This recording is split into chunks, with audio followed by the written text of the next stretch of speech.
क्या होना चाहिए, सेम होना चाहिए। 1 सेकंड इन का देखो तो 1 सेकंड आउट का भी देखो। अभी नहीं करना कि मतलब 1 सेकंड इन देखें तो 4 सेकंड का आउट देखें।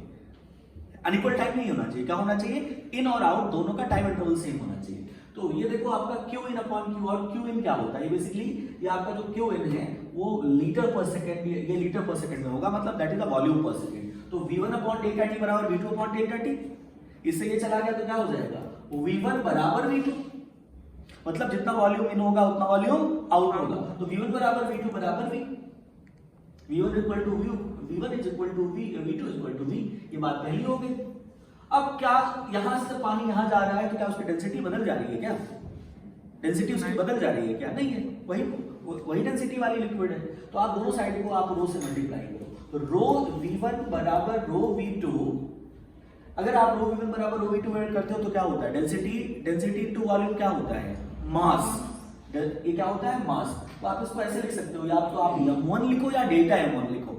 तो वो छोटा सा जो क्रॉस सेक्शन है ना, मैं यहाँ के बारे में बात कर रहा हूँ, ये देखो ये डेल्टा टी टाइम वाला, डेल्टा टी टाइम, ठीक है, ये डेल्टा टी टाइम। आप इसको भी डेल्टा v1 डेल्टा v2 या v1 v2 लिख सकते हो, जैसे आपकी मर्जी। चलो मैंने यहाँ पर मास m1 मान लिया, इसका मास m2 मान लिया है ना, तो डेल्टा को हटा लेते हैं। बार बार कभी बच्चों को डेल्टा भी कंफ्यूज करता है, इसको मैं हटा देता हूँ डेल्टा, है ना। तो क्या हो जाएगा बच्चे, ये क्या हो जाएगा, m1 is equal to m2। जितना मास ऑफ वाटर इन होगा उतना ही मास ऑफ वाटर इजेक्ट भी होगा, बाहर भी होगा, दैट इज m1 बराबर m2 बराबर m।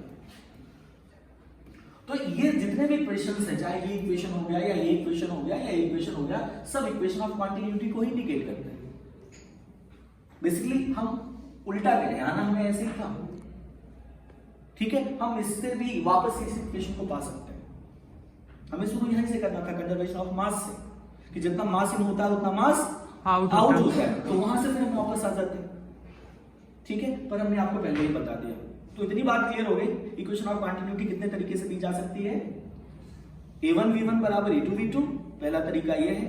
दूसरा क्या है, v1 इक्वल टू v2, जितना वॉल्यूम इन होगा उतना ही वॉल्यूम आउट होगा। तीसरा क्या है, जितना मास इन होगा उतना ही मास आउट होगा। इतनी बात क्लियर हो गई।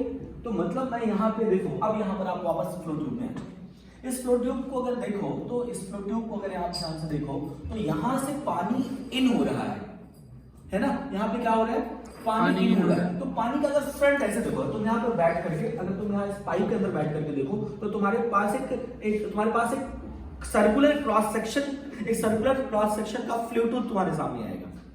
जैसे पानी के अंदर ही खड़े होकर के देखोगे तो तुमको ऐसा लगेगा जैसे एक सर्कुलर